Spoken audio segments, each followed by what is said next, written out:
Fatihah.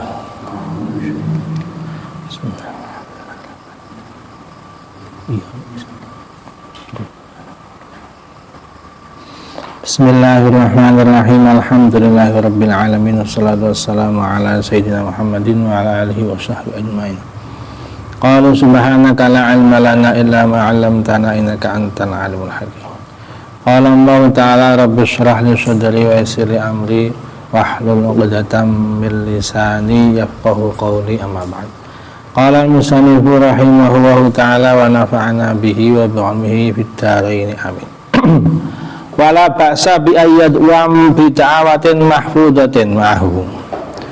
Tidak apa-apa, maksudnya boleh seseorang itu berdoa dengan doa-doa yang sekira dia hafalkan, yang dia hafal.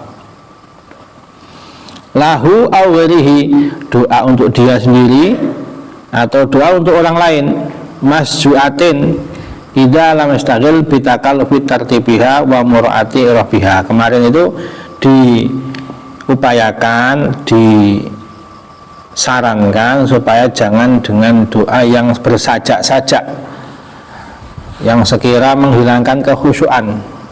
Karena pengen dibuat sajak, dibuat semacam, kalau di sini ya sastra, puisi, pantun, itu belakangnya itu sama, namanya sajak itu. Kalau bahasa Arab belakangnya nun ya nun semua, belakangnya mim min mim semua. Seperti nadom itu kan bersajak namanya. Misalnya Alfiyah, qala Muhammadun huwa ibnu Maliki Ahmadu Rabbilah khaira Maliki, belakangnya kan ki semua, namanya sajak. Nah, berdoa itu dengan sajak itu tidak dianjurkan kalau menghilangkan kekhusyuan, karena berpikir biar belakangnya bersajak, akhirnya malah tidak fokus ke isi doa, tapi malah fokus merangkai kata. Makanya tidak dianjurkan bersajak. Tapi boleh-boleh saja, ini kata Syekh Nawawi, kalau misalnya mau doa dengan yang bersajak, kalau tidak yastaghil bitaqalluhi tartibiyah, dia tidak sibuk dengan mencari supaya berurutan, supaya terangkai atau i'rabnya itu, menjaga i'rabnya lah. Kalau sekira tidak disibukkan dengan mengurutkan atau menjaga i'rabnya, boleh. Wasunatu ayah fadoso tahu berdoa, disunahkan dalam berdoa itu melirihkan, memelankan suaranya dalam berdoa itu. Karena kalau tambah pelan, tambah dekat kepada ikhlas. Kecuali kalau tujuannya taklim, mengajar, karena supaya yang di belakangnya yang mengaminkan misalnya, supaya juga bisa caranya berdoa, terus diajarkan, taklim namanya ini, boleh dikeraskan, boleh. Tapi kalau sekiranya nggak ada orang, dia doa yang khusyuk, maka sebaiknya pelan. Wa yuksira minal istighfar. Dulu Nabi dan para sahabat ini diriwayatkan dalam hadis riwayat sahabat Abu Musa al-Asy'ari. Kunna ma'a Rasulillah sallallahu alaihi wasallam. Dulu kita bersama Nabi, wa kunna idza asyrafna alawatin halalna. Kalau kita naik ke jurang, ke lembah, ke gunung, kita baca tahlil keras-keras. La ilaha illallah, la ilaha illallah. Wa kabarna takbir, Allahu akbar, Allahu akbar. Wartafat aswatuna, akhirnya suaranya keras sekali. Faqala sallallahu alaihi wasallam, arbi'u ala anfusikum fa innakum la tad'una asamma wala ghaiba. Pelankanlah kalian ini, kasihanilah diri kalian sendiri. Kalian itu enggak memanggil kepada Allah, tidak berdoa kepada zat yang tuli atau ghaib. Allah itu maha mendengar walaupun pelan, maha hadir, bukan jauh. Maka nggak usah keras-keras. Itu sunnah, dalil kesunahannya memelankan doa suaranya. Wa yuksiral istighfar, perbanyak istighfar. Wa yuktsira minal istighfar wa talafut bit taubah min jamil mukhalafat. Istighfar dengan taubat, tidak hanya di lisan berarti, dari semua macam mukhalafat. Mukhalafat itu semua yang menyelisihi perintah Allah, perintah Rasulullah sallallahu alaihi wasallam, namanya mukhalafat. Mal i'tiqadi bil qalbi, hatinya juga hadir, tidak cuma lisan, mulut, hatinya pun hadir. Wa yalikhu fid du'a, disunahkan juga juwet-juwet itu meminta dengan setengah memaksa, itu juwet-juwet. Jadi kalau ada orang ngemis sama minta uang, terus dia nggak dikasih, minta terus, ngomong terus, minta terus, namanya kan setengah memaksa. Itu namanya ilhah namanya. Mintanya itu dengan setengah memaksa. Nah, itu dengan manusia kadang pengemis itu begitu. Misalnya di sini nyadong nggak dikasih, di sana nyadong lagi, hanya lama-lama orangnya kan wis dikasih biar pergi. Nah itu ketika sama manusia saja kadang dikasih karena ilhah, apalagi kepada Allah Subhanahu wa Ta'ala. Maka disunahkan ilhah dengan Allah minta itu, ya Allah, ya Rabb, Allahumma, ya Rabbana, itu kan wujud ilhah, terus minta terus, doa itu begitu. Allah tuh senang. Dalam hadis, innallaha yuhibbul mulihina fid du'a, Allah itu senang kalau hambanya itu kalau minta itu juwet-juwet itu, setengah memaksa terus, minta terus, ya Allah, minta terus, ampuni ya Allah, ampuni, rahmati, belas kasihani. Itu kan ilhah namanya. Rabbil firli warhamni wajuburni warfa'ni warzuqni wahdini wa'afini. Itu kan permintaan yang banyak, seperti itu namanya ilhah namanya. Kalau manusia diminta terus itu jengkel, bosan. Tapi kalau Allah sebaliknya, Allah itu nggak sama dengan makhluk. Allah itu kalau nggak diminta malah marah. Kalau orang nggak pernah minta sama Allah, sombong. Sebaliknya itu manusia dengan Allah itu begitu. Kalau ada orang sama kita ini mendekat terus, kita risih. Orang ini kok nempel terus, risih lama-lama itu. Kalau manusia, kalau makhluk begitu. Kalau Allah tidak. Kalau kau mendekat satu hasta dalam hadis itu, Allah mendekat satu kilan. Kalau kau mendekati Allah dengan berjalan, Allah mendekatimu dengan berlari. Sampai seperti itu. Jadi Allah itu tergantung hambanya. Kalau hambanya bosan, ya Allah bosan. Kalau hambanya semangat, Allah lebih semangat memberi rahmatnya, memberi ampunannya, itu begitu. Itu bedanya Allah dengan makhluk. Wa yukarriruhu, doanya diulang-ulang, sekali diulang lagi, 2 kali, 3 kali, terus diulang-ulang. Doa kok berulang-ulang itu terus, dia tidak paham bahwa sunnahnya memang doa itu begitu, diulang-ulang terus. Sholat itu kan doanya itu saja, diulang terus. Ya memang sunnahnya begitu, doa itu diulang-ulang. Bukan karena nggak hafal yang lain, ya memang sunnahnya begitu, mengulang-ulang doa yang sama terus-menerus. Wala yastabdul ijabah, jangan terburu-buru pengen segera diijabah. Allah lebih tahu apa yang lebih baik. Kadang diakhirkan itu karena menurut Allah itu lebih baik.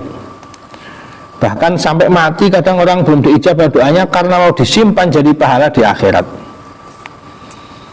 Dalam hadis Sahih Bukhari, Nabi bersabda, yustajabu li ahadikum malam yu'ajil. Kala itu akan diijabah. Syaratnya doanya kalian akan diijabah kalau tidak terburu-buru. Apa itu terburu-buru? Yaqulu fayaqulu da'autu falam yustajabli. Saya sudah doa kok nggak diijabah ya. Ini namanya buru-buru. Dia mengambil keputusan sebelum Allah yang memberi keputusan. Jadi dia sudah bosan dulu, ya sudah, Allah bosan. Dia bilang nggak diijabah, ya betul. Allah itu tergantung prasangka. Kalau mengatakan nggak diijabah, ya nggak diijabah. Wa yaftaha, para nabi itu doa sampai nunggu lama. Nabi Musa saja doa itu sampai 40 tahun baru dijabah. Nabi Musa itu Nabi ulul azmi, Nabi Rasul ulul azmi. Nah, apalagi kita yang bukan Nabi, bukan Rasul, bukan apa-apa kita ini, nggak pantas buru-buru. Wa yaftaha doa wa yahtimu bilhamdillahi ta'ala. Sunnahnya mengawali doa dengan membaca alhamdulillah, memuji Allah, wasana alaihi hamdan katsiran thayyiban mubarakan fi, misalnya hamdan yuafi ni'amah wa yukafi mazidah, namanya sana alaihi. La uhsi sana'an alaik anta kama asnaita ala nafsik, namanya sana. Sunnah itu doa mengawali dengan hamd wasana. Wassalati wat taslimi ala Rasulillah sallallahu alaihi wasallam, dan mengawali doa dengan sholawat salam. Baca sholawat, baca salam sebelum berdoa ini. Wal yahtimhu bidzalik, mengakhiri doa juga dengan alhamdulillah, dengan sholawat salam. Sunnahnya begitu. Dalam perkataan para ulama ini, ad-du'a arkanun, lid-du'a arkanun wa ajnihatun wa asbabun wa awqatun. Doa itu punya rukun-rukun, punya sayap-sayap, punya sebab-sebab, punya waktu-waktu. Kalau rukun-rukunnya cocok dengan yang diinginkan Allah, maka doanya kuat. Kalau sayap-sayapnya cocok, maka akan terbang doa ini ke langit. Kalau waktu-waktunya cocok, maka akan beruntung bagi yang berdoa ini. Kalau sebab-sebabnya cocok, maka akan berhasil, sukses. Apa itu rukun-rukunnya? Hudurul qalbi, hadir hatinya. Doa kok ngalamun, ya nggak akan cocok rukunnya ini. Doa harus hadir hatinya di situ. Bukan cuma fisiknya yang di situ, tapi hatinya pergi jauh, bukan hadir namanya. Warriqah, merasa tipis hatinya ini di hadapan Allah. Wal khusyuk, ta'alluqul qalbi billah, hatinya bergantung hanya kepada Allah. Itu rukunnya doa itu, hanya kepada Allah wahdah. Adapun sayap-sayap doa adalah asidik, jujur. Tukang bohong, penipu, nggak mungkin dikabul doanya, nggak mungkin terbang ke langit doanya. Wa mawaqituhul ashar, waktu-waktunya yang membuat cocok keberuntungan itu waktu sahur, waktu malam, di waktu orang tidur, tahajud. Sebab-sebab doa adalah tadi itu, alhamdulillah, sholawat, salam ala Sayyidina Muhammad sallallahu alaihi wasallam. Sebab-sebab doa ini. Dalam hadis Nabi bersabda, la taj'aluni kaqadahir raqib, jangan jadikan saya ini seperti boncengan kendaraan. Boncengan itu kan di belakang, bonceng ya di belakang. Jangan jadikan saya seperti orang bonceng, kata Nabi itu. Maksudnya bagaimana? Ij'aluni awwala kulli du'ain wa awsatihi wa akhirihi, awsatahu wa akhirahu. Kalau doa sebisa mungkin awal sholawat, tengah sholawat, akhir sholawat. Itu kata Nabi itu. Jadi kalau orang bonceng itu cuma di belakang tok, Nabi itu nggak senang di sholawat cuma di belakang, selesai baru sholawat. Tapi awal sholawat, pertengahan sholawat, akhir sholawat. Itu perintahnya Nabi kalau doain 3 kali sholawatnya berarti. Dan disunahkan diaminkan atau ditutup dengan amin. Wal yahris ala ayyakuna mustaqbilal ka'bati wa ala taharin, dan seyogianya berusahalah ketika berdoa itu menghadap Ka'bah. Kalau di sana langsung menghadap, kalau di sini ya ke barat, dan dalam keadaan suci, punya wudu, tidak hadas. Wa rawaina fi kitab Tirmidzi an Ali radhiyallahu anhu qala aksaru du'ain Nabi sallallahu alaihi wasallam yauma Arafah fil mauqif Allahumma lakal hamdu kalladzi naqul wa khairam mimma naqul. Diriwayatkan dari sahabat Ali dalam riwayat Imam Tirmidzi, kebanyakan doa yang dibaca Nabi saat wukuf di Arafah adalah Wahumma lakal hamdu kalladzi naqul. Ya Allah, bagimulah puji seperti yang sudah kami katakan. Wa khairam mimma naqul, dan sebaik-baiknya apa yang kita katakan, yang kita sampaikan. Allahumma laka sholati wa nusuki, bagimulah sholatku dan ibadahku. Nusuk itu biasanya manasik haji dan umrah disebut nusuk. Tapi kadang nusuk ini yang bermakna umum, apapun ibadah. Seperti berkorban itu juga nusuk. Jadi malah sholati wa nusuki itu seperti dalam Al-Kautsar, inna a'tainakal kautsar fasholli li rabbika wanhar. Salatlah dan wanhar. Sama, inna sholati wa nusuki, salat dan nusuk. Itu sama. Wa mahyaya wa mati, dan amal hidup saya dan amal mati saya. Ada yang memaknai begitu. Mahyaya itu amal hidup, ya ketika hidup sholat, zakat, puasa. Mati amal setelah mati, jariyah, wasiat, kiriman pahala, mati. Ada yang memaknai begitu. Ada yang mengatakan mahyaya mati, ya memang nyawa saya dan mati saya untuk Allah. Wa ilaika ma'abi, dan banyak kepadamu tempat kembali, tempat pulang, tidak ada yang lain. Walaka rabbi turasi, dan engkaulah Allah bagimulah warisan harta dan warisanku. Allah yang mewaris. Makanya Allah itu punya Asmaul Husna, ya warithu, yang mewaris. Besok apalagi kalau sudah hari kiamat, semua orang mati, yang mewarisi dunia dan isinya siapa? Ya Allah. Yang mewariskan ya Allah, yang menerima waris ya Allah. Allah membuat dunia ini dan isinya untuk hamba-hambanya yang soleh, ini juga mewariskan. Besok kalau semuanya mati hari kiamat, yang mewarisi isi dunia dan isinya siapa? Ya Allah. Makanya Rabbi turasi. Wahumma ini a'udzubika min azabil qabri, ya Allah, minta perlindungan dari azab kubur. Wa waswasati sadr, dan was-was yang ada di hati manusia, di dada manusia. Wa syatatil amr, pecah-pecahnya perkara agama, maksudnya pecah gara-gara perkara dunia, namanya wasyatatil amr. Pecah agamanya gara-gara dunia, gara-gara mengejar dunia, akhirnya meninggalkan agama. Ini namanya syatatil amr, meminta perlindungan dari syatatil amr. Wa Allahumma inni a'udzubika min syarri ma taji'u bihi rih.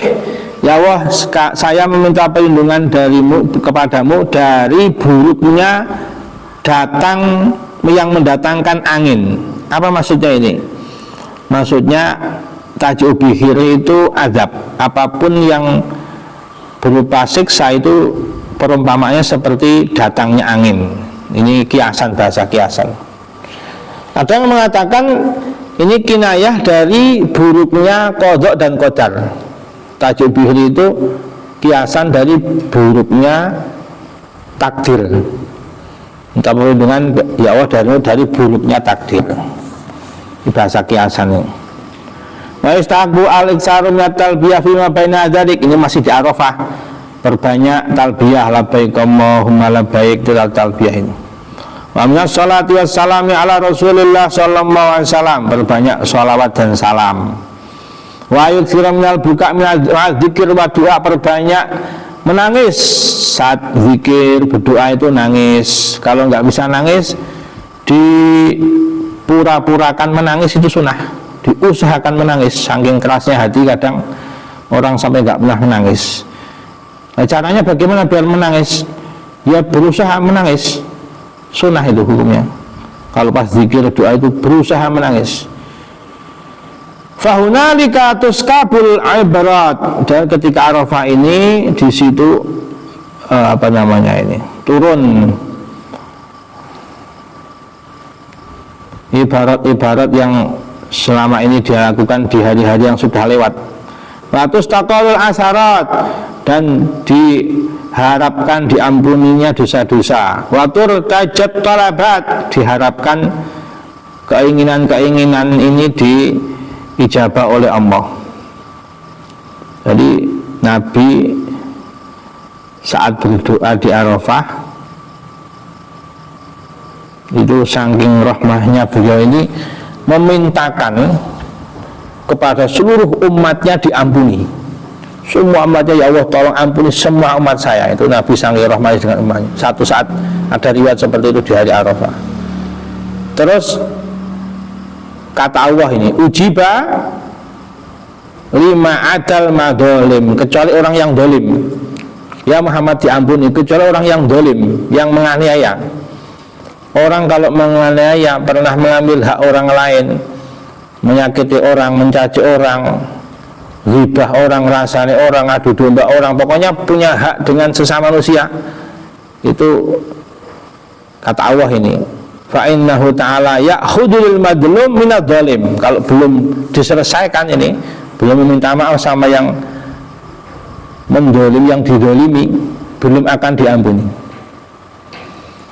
Terus Nabi itu ilhah, Nabi itu juga mencontohkan ilhatan juwet-juwet itu. Ya Rabb in syi'ta a'taital madlum lal jannah wa ghafartal lidzalim. Ya Allah, kalau begitu yang dianiaya itu kau ganti surga ya Allah, dan yang menganiaya kau ampuni ya Allah. Masya Allah, Nabi ini seperti ini. Falam yujib asyata Arafah, tidak dijawab oleh Allah ini sampai habis hari Arafah. Setelah subuh-subuh di hari Musdalifah, yaitu tanggal 10 Dzulhijjah ini, Nabi mengulang lagi doa itu. Ini rahmanya Nabi kepada umatnya itu, ilhah itu tadi. Fa'ujiba, hanya diijabah oleh Allah. Fadhahika sallallahu alaihi wasallam, Nabi tertawa ini di hari Musdalifah. Nabi tertawa, senang dikabul doanya ini. Fasalahu Abu Bakar Umar, Abu Bakar dan Umar nanya, kenapa tertawa ya Rasulullah? Faqala inna aduwallah iblis lamas tujibali hasaturab ala ra'sihi wa ta'abil wail wasubur fadhaktu lima ra'aitu min jazaihi. Musuh Allah, sesungguhnya musuh Allah iblis, setelah tahu doa saya diijabah, ini dia ini saking menyesalnya iblis ini, dia lumuri mukanya, kepalanya dengan debu. Saking jengkelnya iblis ini, dia ta'abil wail, celaka, wis hancur ini gara-gara doa Muhammad ini. Hanya Nabi tertawa gara-gara melihat iblis ini nelangsa ini. Gara-gara itu akhirnya Nabi tertawa. Ini hari Arafah ini. Wa innahu la mauqifun azim wa majma'un jalil. Di hari itu adalah tempat yang azim, sebagaimana besok di mahsyar orang akan dikumpulkan di satu tempat. Di dunia ini gambarannya seperti Arafah, orang di seluruh dunia berkumpul di satu tempat ini. Wa majma'un jalil, pertemuan yang besar. Yajtami'u fihi khiyar ibadillahil mukhlisin. Berkumpul di situ hamba Allah yang ikhlas. Dalam riwayat seluruh aulia itu berkumpul 1 tahun sekali di hari Arafah bersama Nabi Khidir, Nabi Ilyasa, 2 nabi yang masih hidup di dunia ini. Nabi Khidir menjaga laut, Nabi Ilyas menjaga daratan. Berkumpul di tanggal 9 Dzulhijjah. Wa huwa a'dhamu majami'id dunya. Ini adalah tempat paling besarnya perkumpulannya orang-orang di dunia itu di hari Arafah. Jutaan orang berkumpul di sana. Belum ada agama lain selain Islam yang bisa mengumpulkan dalam satu waktu, satu tempat jutaan orang. Nah, hanya Islam yang bisa seperti itu. Jadi kalau orang mau melakukan perkumpulan, apel, siaga, upacara yang melibatkan banyak orang, itu butuh dana yang besar, butuh mobilisasi, butuh perencanaan yang matang dan sebagainya. Tapi kalau umat Islam itu ada berjuta orang, cukup pakai komat sholat. Kalau di Makkah, tapi di Masjidil Haram ini itu langsung jutaan orang berbaris rapi tanpa perlu ada yang merapikan. Hanya Islam agama yang seperti itu, yang lain belum ada. Apalagi di Arafah ini, wa huwa a'dhamu majami'id dunya. Wallahu a'lam. Wa bil adiyadil mukhtarati.